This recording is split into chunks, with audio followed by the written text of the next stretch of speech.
வங்கக்கடலில் நிலவும் காற்றழுத்த தாழ்வு பகுதியால் சென்னை மற்றும் புறநகரில் நேற்று இரவு முதல் பரவலாக மழை பெய்து வருகிறது. கூடுதல் விவரங்களை செய்தியாளர் ராஜகுமரன் வழங்க கேட்கலாம். ராஜகுமரன், வணக்கம். சென்னையின் மழை நிலவரம் எப்படி இருக்கிறது?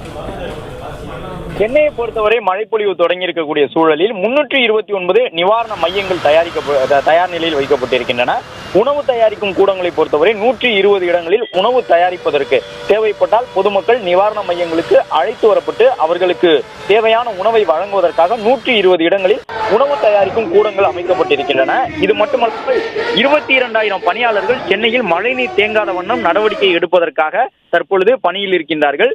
மேலும் மாநகராட்சியினுடைய ஊழியர்கள், அதிகாரிகள் உள்ளிட்டவர்களுக்கு வழங்கப்பட்டிருக்கக்கூடிய அறிவுறுத்தல் அடிப்படையில் விடுமுறையின்றி பணி செய்ய வேண்டும், யாரும் விடுப்பில் இருக்கக்கூடாது என்ற ஒரு அறிவுறுத்தலாக சென்னை மாநகராட்சி சார்பில் வழங்கியிருக்கின்றார்கள். எனவே முழு அளவில் பணியாளர்கள் தற்பொழுது சென்னை மாநகரில் தயார் நிலையில் இருக்கின்றார்கள்.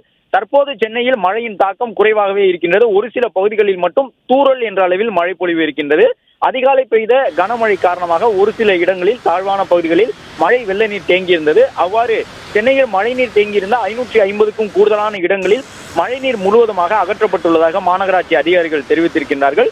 மேலும் சமூக வலைதளங்கள் மூலமாக சென்னை மாநகராட்சியை குறிப்பிட்டு பதிவு செய்யக்கூடியவர்களிடம் அவர்கள் சொல்லக்கூடிய புகார்கள் மீது உடனுக்குடன் நடவடிக்கை எடுக்கப்பட்டு வருவதாகவும் மாநகராட்சி அதிகாரிகள் தெரிவித்திருக்கின்றார்கள். சென்னை எழிலகத்தில் இருக்கக்கூடிய கட்டுப்பாட்டு மையத்திலிருந்து தமிழகத்தின் பல்வேறு மாவட்டங்களும் கண்காணிக்கப்பட்டு வருகின்றன மழைப்பொழிவு நிலவரங்கள்.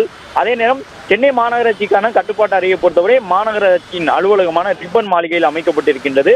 இன்று துணை முதலமைச்சர் 2 இடங்களுக்கும் சென்று ஆய்வு மேற்கொண்டிருந்தார். எழிலகத்தில் இருக்கக்கூடிய கட்டுப்பாட்டு மையத்திற்கு சென்று தமிழகத்தின் பல்வேறு மாவட்டங்களுக்கு மழை எச்சரிக்கை விடுக்கப்பட்டுள்ளது குறித்து அவர் கேட்டறிந்தார்.